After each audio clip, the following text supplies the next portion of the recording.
તો જોયું બાળકો આગળના વિડીયોમાં આપણે કે અલગ અલગ ગ્રંથિઓ હાઇપોથેલેમસ, પિટ્યુટરી, પિનિયલ, ત્યાર પછી આપણે જોઈ થાઇરોઇડ, પેરાથાઇરોઇડ, થાઇમસ ગ્રંથિ, ત્યાર પછી નવી ગ્રંથિઓ પર જઈએ. નામ છે એડ્રિનલ ગ્રંથિ, સ્વાદુપિંડ ગ્રંથિ. જોઈએ કે ગ્રંથિઓની વાતો. તો પહેલો છે એડ્રિનલ ગ્રંથિ. કેવી છે એનું સ્થાન?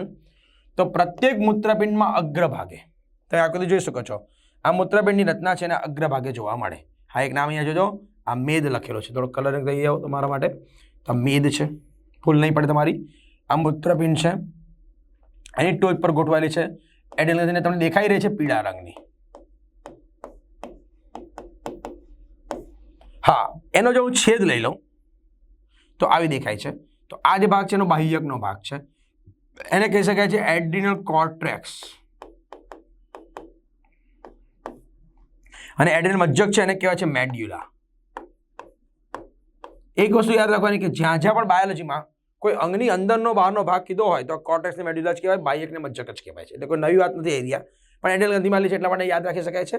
તો આમ આ આખી જે ગ્રંથિ છે તે બે ભાગમાં વહેંચાયેલી છે. પણ એક થોડીક સ્થાનની બીજી વાત કરી દઉં. જો તમને એવું કહેવામાં આવે ઉભયજીવી, મત્સ્ય અને સરીસૃપ જે પ્રાણીઓ છે એની અંદર એમ કહેવાય છે કે મૂત્રપિંડમાં ખૂપેલી હોય છે આ ગ્રંથિ. એટલે કે આમ કિડની હોય તો એની અંદર ખૂપેલી જોવા મળે, એટલે અંદર હોય. અને ઓલરેડી આપણે દેડકાવાળા પાઠમાં તો ભણી ગયા 7મા પાઠની અંદર. જ્યારે અહીંયા આગળ અગ્રભાગમાં, તો અગ્રભાગમાં કોના અંદર હોય તો કે વિહંગ એટલે કે પક્ષીઓ અને સસ્તન, આ બંનેના મૂત્રપિંડની ટોચ પર હોય. અને એટલા માટે અહીંયા આગળ એને અધિવૃક ગ્રંથિ કહેવાય છે. યસ, ઇટ ઇઝ અ અધિવૃક ગ્લેન્ડ તરીકે ઓળખી શકીએ છીએ. તો જોઈએ એક વાત એની. તો એક વિસ્તાર પહેલો છે બાહ્યક. બરાબર અહીંયા સમજી લેજો, એના કેટલાક વિશિષ્ટ ભાગો છે.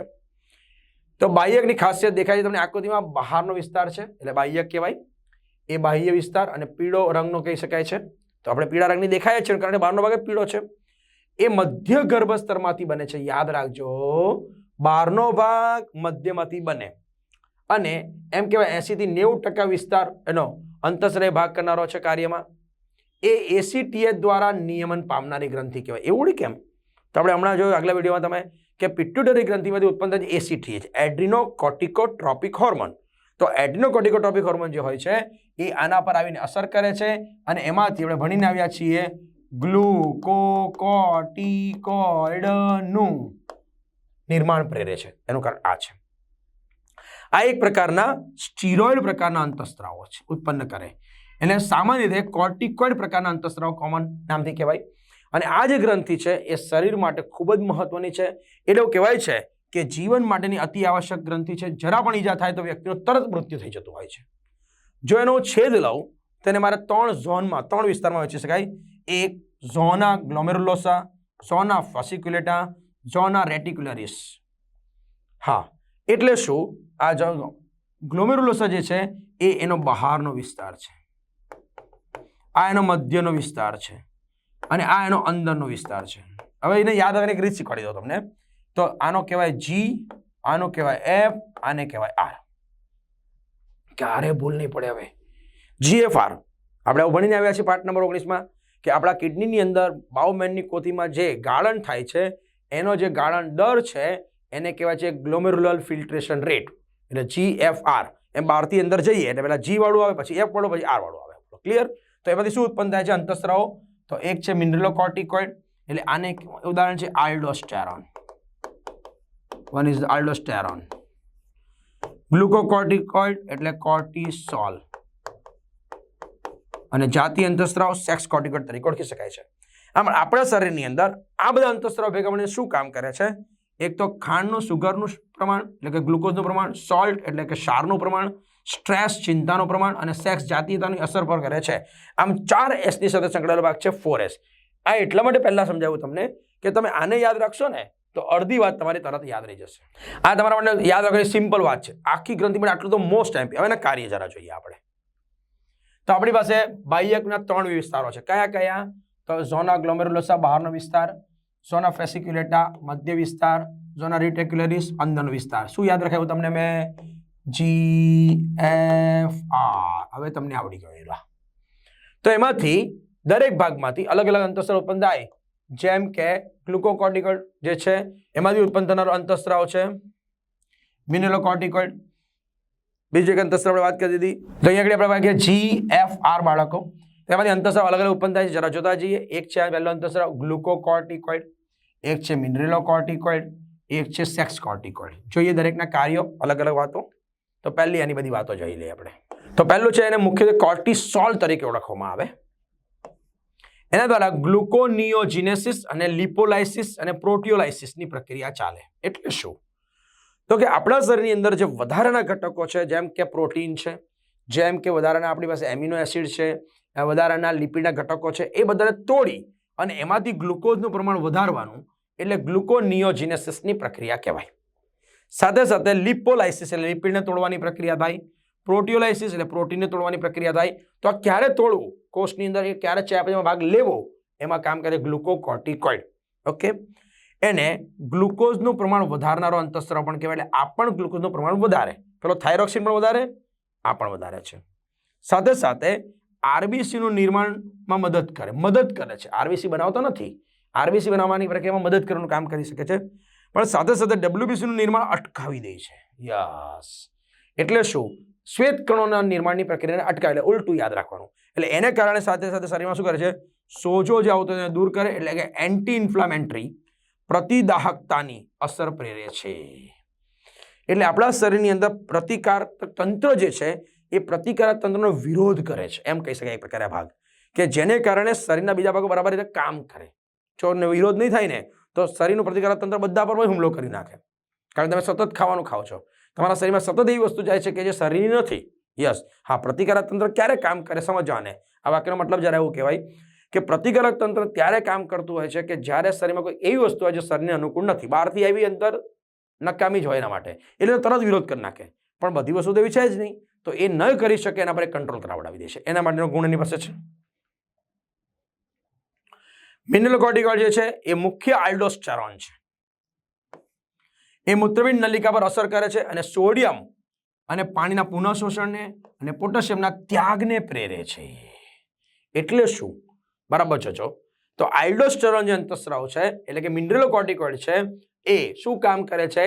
તો કે શરીરમાં મૂત્રપિંડ નલિકામાં જે હતી આપણી પીસીટી ડીસીટી ની નલિકાને કહે છે કે ભાઈ પાણી લાવ, ભાઈ સોડિયમ લાવ, એટલે એને પાછું લઈ લે છે. અને પોટેશિયમને કહે છે કે એને કહે છે જા, ત્યાગ કરાવી દે છે. આનું કામ છે. અને એને કારણે શરીરમાં ઇલેક્ટ્રોલાઇટનું પ્રમાણ, શરીરમાં દેહ જળની અંદર અને આશ્રુતિ દાબની પ્રક્રિયા, રુધિર દાબની પ્રક્રિયાનું નિયમન કરાવડાવે છે, આમ જાળવે છે. કેમ? તો કે જ્યારે આ બધા ખનિજ તત્વો, પાણી શરીરમાં બરાબર જળવાઈ રહે તો શરીરની અંદર દેહ જળ, પાણી બરાબર જાળવાઈ રહે, તો આશ્રુતિ દાબનું નિયમન બરાબર ચાલે, તો રુધિર દાબનું પણ નિયમન બરાબર શરીરમાં ચાલતું હોય, તો ત્યાં આ કામ કરે છે. તો મિનરલોકોર્ટિકોઇડ અગત્યના ભાગ તરીકે ભજવે છે.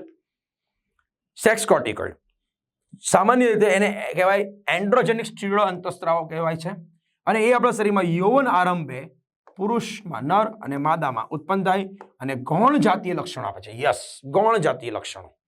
એનો મતલબ એવો થાય છે કે શુક્રપિંડ અંડપિંડ હોય ને, હા હોય, આપણે ભણી કે નામ આગળ તો એ તો અંતઃસ્રાવ ઉત્પન્ન કરે જ છે, પણ સાથે સાથે અમુક લક્ષણો જ્યારે વ્યક્તિ યૌવન સ્વરૂપમાં આવી જાય, મુગ્ધ અવસ્થામાં આવી જાય, યુવા અવસ્થાની શરૂઆતમાં આવી જાય, તો એવી પરિસ્થિતિમાં જે જાતીય લક્ષણો, ગૌણ જાતીય લક્ષણો, જેમ કે દાઢી મૂછ આવવાની પ્રક્રિયા થાય, શરીરમાં સ્ત્રીઓમાં દેખાવની પ્રક્રિયા જાય, સ્નાયુની રચના જોવા મળતી હોય, તો એમાં એ અસર કરે છે એ સેક્સ કોર્ટિકોઇડ. હા, કેટલીક વાર એની પ્રમાણ વધઘટ થાય છે, તો એને કારણે થોડીક આડઅસર એવી દેખાતી હોય છે કે વ્યક્તિ દેખાવમાં સંપૂર્ણ પુરુષ હોય પરંતુ એમાં થોડાક લક્ષણો સ્ત્રીના દેખાતા હોય, તો ત્યાં અસર આને કરેલી કહેવાય.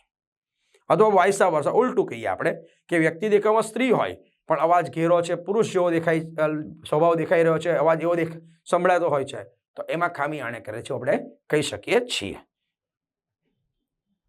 થોડીક આની વિધિ હોય તો અહીંયા જોઈ લઈએ આપણે. તે કોષીય ગ્રહણ ક્ષમતા એમિનો એસિડના વપરાશને પણ અવરોધે છે. એટલે કોષોમાં ઘટકો વધારે ન જતા રહે એના પર નિયમન કરી શકે છે. આમ પરિવહન તંત્રની જાળવણીમાં મદદ કરે છે, મૂત્રપિંડના કાર્યોની પણ જાળવણી કરે છે અને આપણે વાત કરીએ રોગ પ્રતિકારક તંત્ર, તો આ જે બધા આટલા બધા કાર્યો કરે છે એના પરથી યાદ રાખી શકાય છે કે આને આપણે કહી શકાય છે આપણા મનુષ્યનો સ્ટ્રેસ હોર્મોન. યસ, અને સ્ટ્રેસ હોર્મોન કહેવાય. હા, કોઈ તમને એવું પૂછે કે વનસ્પતિમાં સ્ટ્રેસ હોર્મોન આવે? હા આવે ને. વનસ્પતિનો સ્ટ્રેસ હોર્મોન કોણ છે? તો વનસ્પતિનો સ્ટ્રેસ હોર્મોન છે જેનું નામ છે એબ્સિસિક એસિડ, ABA. હા, એને ABA કહેવાય.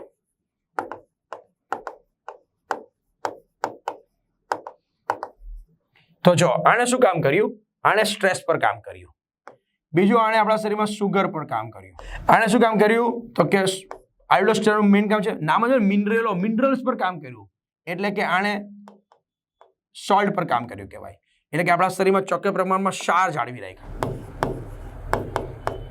અને આણે આપણી જાતીયતા સેક્સ પર અસર કર્યો છે. એટલે આપણે નામ શું કર્યું? 4S વાળી ભાગ કહી શકાય છે. બરાબર, મોસ્ટ MP આ બહુ જ ઉપયોગી છે. ઘડીએ પડીને સમજી લઈને એકદમ એટલું શોર્ટકટ તમને બનાવીને આપ્યું છે. આને નોટમાં યાદ રાખી દો, ભૂલ ક્યારે નહીં પડશે. ઓકે બાળકો, આગળ વધીએ આપણે. એની ખામી કેટલાક રોગોની જોઈ લઈએ. જો એડિશન રોગ પહેલો એમાં આવે છે તો બાહ્યકના અંતઃસ્ત્રાવનું ઓછું ઉત્પાદન થાય, એટલે કે મિનરલોકોર્ટિકોઇડ ઓછા ઉત્પન્ન થાય, તો એવા ખામીને કહેવાય છે એડિશન રોગ કહેવાય. જેમાં કાર્બોદિતના ચયાપચયમાં ફેરફાર પ્રેરાય, શરીરમાં નિર્જલીકરણ પ્રેરાય, એટલે પાણીનું પ્રમાણ ઘટી જાય, એને કારણે નબળાઈ આવે, થાક લાગે, ઉબકા આવે, ઉલટી થઈ શકે છે. આવા લક્ષણો જોવા મળે છે. કુશિંગ સિન્ડ્રોમ બીજો રોગ થાય છે. બાહ્યકના અંતઃસ્ત્રાવનું વધુ ઉત્પાદન થાય, જેમ કે ગ્લુકોકોર્ટિકોઇડ વધારે બની જાય, તો જે ખામી જોવા મળે એને કુશિંગ સિન્ડ્રોમ કહેવાય. જેમાં શરીરમાં સ્થૂળતા આવે, રુધિરનું દબાણ વધે, એટલે હૃદય રોગ થવાની સંભાવના રહી, શરીરમાં ચપળતામાં ઘટાડો થાય, એક્ટિવનેસ ઘટી જાય, તો આવી આડઅસર જોવા મળી શકે છે. તો બે રોગોને પણ આપણે યાદ રાખી શકાય. આ કોની વાત છે? એડિનલ બાહ્યકની વાતો થઈ. હવે મજ્જક પર આપણે જઈએ. તો અંદરનો ભાગ એડિનલ મજ્જક છે. તો એ કેવો છે? તો એ કેન્દ્રમાં મધ્યમાં આવેલો ભાગ કહેવાય. એ લાલ રંગનો ભાગ કહેવાય. યસ. અને મજાની વાત જુઓ, એ બાહ્ય ગર્ભસ્તરમાંથી ઉત્પન્ન થાય છે.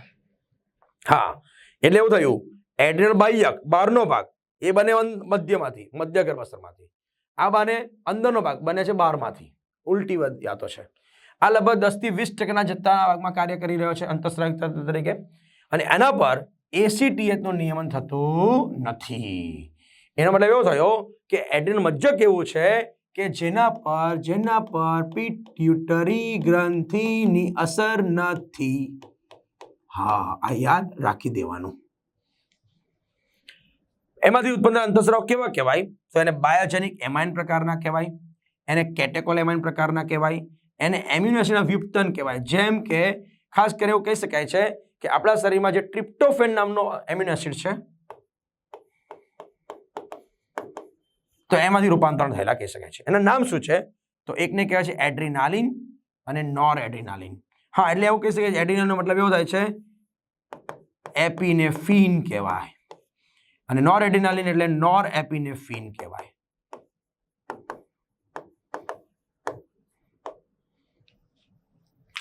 ખાસિયત શું છે? તો કે લડોયા ભાગોની સ્થિતિ. એટલે શું? તો કે શરીરમાં જ્યારે કોઈ પણ પ્રકારના સ્ટ્રેસ, ચિંતા ઉત્પન્ન થતી હોય ત્યારે એમાંથી અંતઃસ્રાવ ઉત્પન્ન થતા હોય છે. જેમ કે કદાચ તમે અત્યારના સરસ મજાનું ભણી રહ્યા છો અને કદાચ તમારે જોયું હોય કે ભાઈ કોઈક એવી ઘટના બને કે જેમાં ડર લાગી જાય છે, તો આપણા શરીરની અંદર જે ધ્રુજારી થાય, પરસેવો છૂટતો હોય છે, તો એના માટે જવાબદાર છે આ ગ્રંથિના અંતઃસ્ત્રાવો. હા, કોઈ વ્યક્તિ એવું આપણે પૂછે કે ભાઈ એક વ્યક્તિ ઇન્ટરવ્યૂ આપવા ગયો છે અને ત્યાં એ બધે ધ્રુજી રહ્યો છે, ગભરાઈ રહ્યો છે, તો એના માટે જવાબદાર કોણ હશે? એનો અંતઃસ્ત્રાવ. તો ડર ભલે બોલીએ છીએ આપણે, પણ ડર માટે જવાબદાર છે અંતઃસ્ત્રાવ, અને એ છે આ એડ્રીનાલિન. એ કામ કરે છે. એટલે એમાં ક્યાં તો કોઈ, હા સર, પણ મારી તો કહે છે લડવાનું કીધું છે ને. લડોયા ભાગવાનો મતલબ એવો થાય છે કે કોઈને ધ્રુજારી થાય ને કોઈને નહીં થઈ. જો નથી થઈ ઇટ મીન્સ કે એની સામે સક્ષમથી લડી ગયો છે આ મુદ્દાનો. પેલો લડી નથી શકે એટલે હારી ગયો કહેવાય. એટલે લડોયા ભાગોની સ્થિતિ કહી શકાય છે. એ શરીરમાં ઇમરજન્સીનું કામ કરે, કટોકટી માટેનું કાર્ય કરનારો કહી શકાય છે. અને એટલે એ આપણા શરીરમાં ડર લાવે એટલે ફિયર છે, ફ્લાઇટ છે એટલે કે ઉડી જવાની પ્રક્રિયા, અને ફાઇટ છે લડવાની પ્રક્રિયા. લડોયા ભાગો, ભાગો એટલે ફ્લાઇટ. તો આમ 3F વાળી આ ગ્રંથિ કહી શકાય. આની પહેલાની જોઈએ આપણે કઈ ગઈ 4S વાળી હતી. Yes, 4S it is 3F યાદ રાખવાનું. જોઈએ એના અંતઃસ્રાવો. તો લડોયા ભાગોના અંતઃસ્રાવ કહેવાય કારણ કે કોઈ પણ પ્રકારની સ્થિતિમાં પહોંચી વળવા માટે જવાબદાર અંતઃસ્રાવો છે. કયા કયા? એડ્રીનાલિન અને નોર એડ્રીનાલિન. બંને કોમન કાર્યો ચાલી રહ્યા છે. એ શરીરમાં ચપળતા વધારે, આંખની કીકી પહોળી થવાનું કામ કરે, રૂવાડા ઊભા કરી નાખે, પરસેવો થવા માટે જવાબદાર છે. મેં કીધું ને, તમે જ્યારે ડર લાગતો હોય છે તો બધી પ્રોસેસ થઈ જાય તમારા શરીરમાં, તો ત્યારે રૂવાટા પણ આપણે બધા બરાબર છે, તેમાં એની અસર જોવા મળી શકે છે. હૃદયના સ્પંદનમાં વધારો કરે, એના સંકોચન ક્ષમતા પર અસર કરે, એના શ્વસન દર પર પણ અસર કરે, પણ બધામાં અસર કેવી છે? વધારાની. એટલે શું? તો હૃદયના સ્પંદન વધારી દે, શરીરમાં રુધિર વાહિનીમાં સંકોચન વધારી દે, શ્વસન દરમાં વધારો કરી દે. ઇટ મીન્સ કે આપણા શરીરમાં કેટલીક અનૈચ્છિક ક્રિયાઓ છે એ સીધી કામ કરે છે, કારણ કે આ જે અંતઃસ્ત્રાવો છે એ એડ્રીનાલિન ખાસ કરીને આપણા અનુકંપી ચેતાતંત્ર જે હોય છે, એટલે કે ઓટોનોમસ નર્વસ સિસ્ટમ જે હોય છે, એના માટેનું એક ચેતાપેક્ષક દ્રવ્ય છે. યસ, એના માટેનું ચેતાપેક્ષક દ્રવ્ય છે, અને આમ એ અસર દર્શાવી શકે છે. તો આવી પ્રક્રિયા દર્શાવવા માટે જવાબદાર છે એડ્રીનાલિન અંતઃસ્ત્રાવ. એના દ્વારા ગ્લાયકોજનનું ગ્લુકોઝમાં રૂપાંતરણ થાય, એનું વિઘટન કરી નાખે અને ઉર્જામાં વધારો કરે. કેમ? તો કે તમારા શરીરમાં જ્યારે રુધિરના ધબકારા વધી ગયા છે, તમારા શરીરમાં શ્વાસોનો દર વધી ગયો છે, તો ઓક્સિજન વધારે આવી રહ્યો છે, તેને વાપરવો પડશે, શરીરના ઘટકો સતત પહોંચાડવા પડશે, વિઘટન કરી શક્તિ બનાવવી પડશે. આ બધા કાર્યો માટે જવાબદાર છે આ. તો આ અંતઃસ્રાવ પણ ગ્લુકોઝનું પ્રમાણ વધારે. તો જો ગ્લુકોઝના પ્રમાણ વધારનારા અંતઃસ્રાવ તરીકે ઘણા બધા જોવા મળી શકે છે. બીજું, જરૂર પડે તો એ પણ લિપિડ અને પ્રોટીનનું પણ વિઘટન કરી નાખે અને એમાંથી શક્તિ છૂટી પડવાનું કાર્ય કરી શકે છે. તો યાદ રાખવાનું કાર્ય કરી શકે છે. અહીંયા ખાસ યાદ રાખી દઉં કે જે નોર એડ્રીનાલિન છે એક એવો અંતઃસ્રાવ છે કે જે હૃદયની જે હૃદ સ્નાયુ પેશીઓ હોય અને એની જે ધમની શિરા હોય એના પર અસર ન કરે.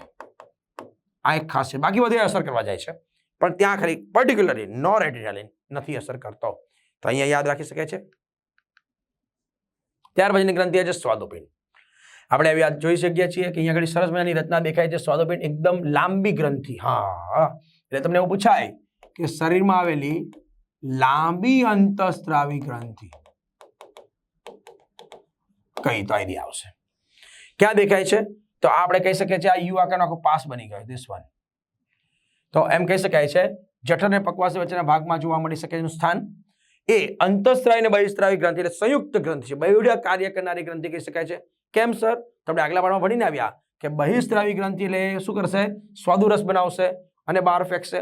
એમ કહી શકાય છે લગભગ એ બહુ મોટા પ્રમાણ 91% જેટલો ભાગ એનું આ કામનું છે, અને 10% ભાગ અંતઃસ્ત્રાવી ગ્રંથિ તરીકેનું કહી શકાય છે. તો જોઈએ એનું કાર્ય. તો તેમાં લેંગરહાન્સના કોષપુંજો હોય જેનો 1 થી 2% જેટલો વિસ્તાર રોકતા હોય અંદરનો, અને એ 1 થી 2 મિલિયન એટલે એમ કહી શકાય છે 10 થી 20 લાખ આખા કોષોનો સમૂહ છે જેની અંદર આવેલા હોય છે. અને એ શું કરે છે? તો કે અંતઃસ્ત્રાવ ઉત્પન્ન કરે. કયા કયા?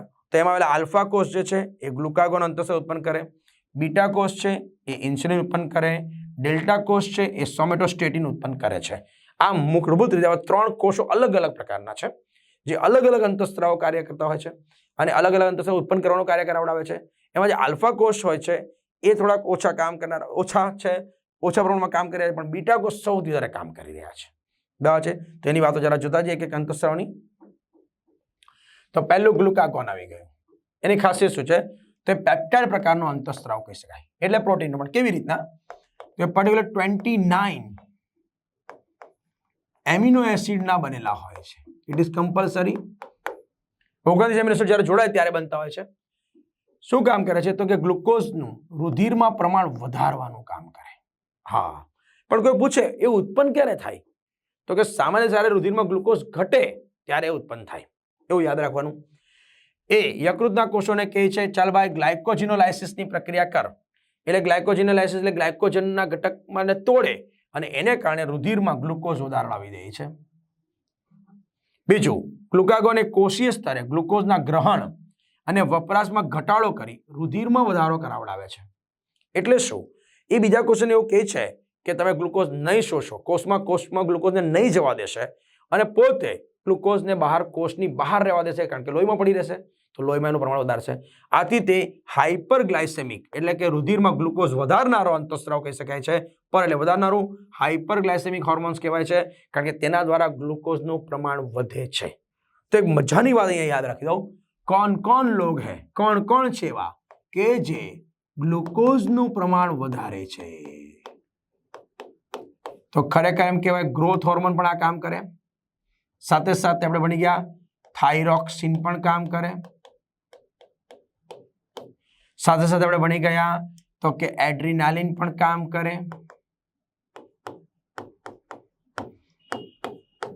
ગ્લુકોકોર્ટિકોઇડ પણ આવું કામ કરે.